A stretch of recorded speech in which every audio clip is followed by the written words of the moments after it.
이 지문은 베버의 법칙에 대한 이야기입니다. 한번 가도록 할게요. 자, 이 베버의 법칙은요, concerns 어떻게 한다고 합니까? 관한 거다라고 얘기하죠. 감지에 관한 겁니다. Of difference between two stimuli. 두 가지 자극 사이에서 발생하는 차이점의 감지에 대한 건데요. 자, 이게 뭘 보여주냐면 대절을 보여주는 거예요. 우리가 아마 감지하지 못할 거다라는 걸 암시한다는 거예요. 1mm의 차이인 거죠. 우리가 뭐 할 때입니까? 우리가 바라볼 때죠.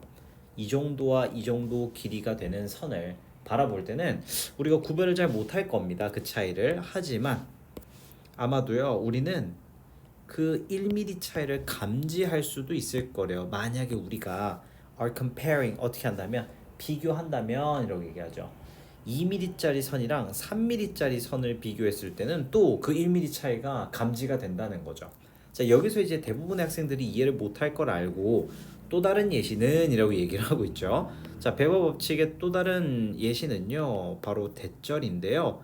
우리가 감지할 수 있다는 거예요. 하나의 촛불을 뭐 할 때입니까? 그게 밝힐 때죠. 하나밖에 없는 그 어두운 방. 그러니까 촛불이 없었으면, 그래서 otherwise라는 표현이 굉장히 중요한데요. 없었다면 이란 느낌이거든요. 그러니까 초 하나가 없었으면 어두웠을 법한 방 하나에서 촛불 하나 켜져 있는 건 우리가 감지하는 게 굉장히 쉽죠. 그죠? 자, 근데 하지만 but 잡아주시고, 자, 만약에 하나의 초가 켜져 있다면이요. 방은 방인데 어떤 방이냐면 100개의 초가 이미 타고 있는 방에 초 하나 덧붙인다? 우리는요, 인식하지 못할 거다라는 거예요. 그 초에서부터 오는 빛을요. 어때요? 이해되셨죠? 그러니까 똑같이 하나의 촛불이 더해졌는데도 어두운 방에 있는 촛불과 100개의 양초가 이미 타고 있는 방, 그러니까 자극 강도에 따라서 그 차이를 구별하기가 어렵다라는 얘기를 하고 있는 겁니다. 그래서 therefore 연결어가 많이 나옵니다. 그죠? therefore, but 뭐 이런 표현들이죠. 자, JND라는 개념이 등장을 합니다. 겨우 알아차릴 수 있는 차이라고 하는데 이게 달라진다는 거예요. 함수에 의해서죠. 그 신호가 가지는 강도의 함수에 따라 달라진대요.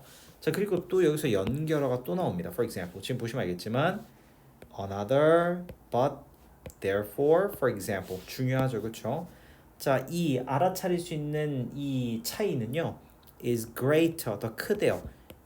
엄청 큰 소음에 대해서 더 크다는 거예요. 뭐보다? 그게 작은 소리들을 비교할 때보다. 자, 만약에 소리가요, 약하잖아요? 그러면 우리는 말할 수 있대요. 근데 여기서 보면 we can tell that 이라고 얘기를 하면서 뭐 여기서 tell을 사실 구분하다라고 해석해도 괜찮거든요. 그러니까 소리가 약할 때요, 우리는 구분할 수 있대요. 뭐가? 또 다른 소리가 훨씬 더 크다라는 건 우리가 쉽게 알아챌 수 있다는 거죠.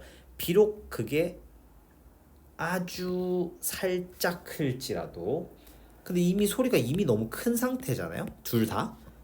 뭐 좀 뭐라고 해야 될까? 말하기에 다른 소리가 훨씬 크다고? 그러면 it has to be much louder. 훨씬 커야 된대요. 그러니까 큰 소리랑 큰 소리끼리 구분을 하기 위해서는 상대측의 소리가 훨씬 커야 된다는 거죠. 그러므로 therefore, thus. 자, 베버의 법칙은요, 의미합니다. 이게 훨씬 더 구분하기가 어려운 거예요. 두 가지 샘플에. 그게 어떤 샘플입니까? Are larger or stronger levels of stimuli. 자극의 크기가 훨씬 더 강력하고 거대할 때는 두 가지 샘플의 차이를 이제 비교하기가 어려운 거죠. 그러니까 냉장고 소음 같은 거 만약에 큰 거 있다고 치면 냉장고 2개 붙여 놓으면 이제 구분이 잘 안 가는 거죠. 이미 두 개의 소리가 너무 크기 때문에. 결론, 두 표본의 자극 강도가 강할수록 그 차이를 구별하기가 어렵다라고 설명하는 지문이었습니다.